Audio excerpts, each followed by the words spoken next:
بسم اللہ الرحمن الرحیم۔ قدیم زمانے میں ایک امیر اور رئیس آدمی کی بیٹی گھڑ سواری کرتے ہوئے گھوڑے سے گر گئی۔ اس کی وجہ سے اس کے کولے کی ہڈی اپنے مقام سے جدا ہو گئی۔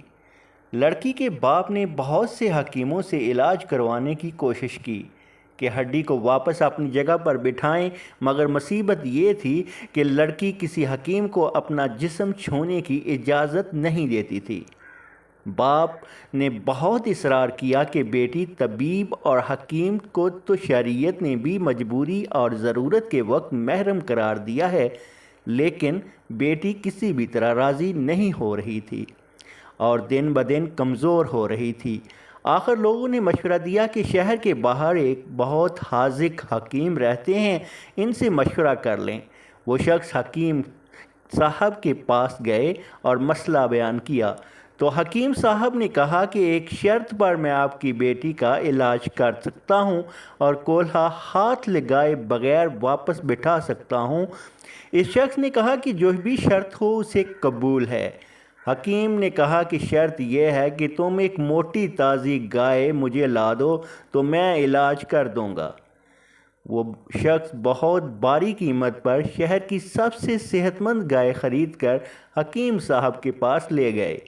حکیم صاحب نے کہا کہ آپ اپنی بیٹی کو پرسوں اپنے ساتھ لے آئیں، اسی دن اللہ کے حکم سے اس کا علاج کر دوں گا۔ جب وہ شخص چلا گیا تو حکیم صاحب نے اپنے شاگردوں کو کہا کہ 2 دن تک نہ تو اس کو گھاس کا ایک تنکا کھلایا جائے اور نہ پانی کا ایک قطرہ پلایا جائے۔ شاگرد حیران ہوئے کہ اتنی صحت مند گائے 2 دن بھوک اور پیاس سے کہیں مر نہ جائے، لیکن چونکہ استاد کا حکم تھا اس لیے حکم کی تعمیل کے علاوہ کوئی چارہ نہ تھا۔ 2 دن بھوک اور پیاس گائے بہت کمزور ہو گئی۔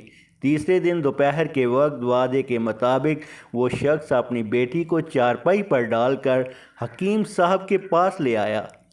حکیم صاحب نے لڑکی کے والد سے کہا کہ اپنی لڑکی کو گائے کی پیٹھ پر بٹھا لیں۔ سب بہت حیران ہوئے، لیکن حکیم صاحب کی بات ماننے کے سوا راستہ نہ تھا۔ لڑکی کو گائے کی پیٹھ پر بٹھا دیا گیا۔ اب حکیم صاحب اپنے شاگردوں سے کہا کہ لڑکی کے دونوں پاؤں گائے کے پیٹ کے گرد رسی سے باندھ دیں۔ یہ کام ہونے کے بعد حکیم صاحب نے شاگردوں سے کہا کہ آپ گائے کے سامنے گھاس اور دوسری خوراک ڈال دو۔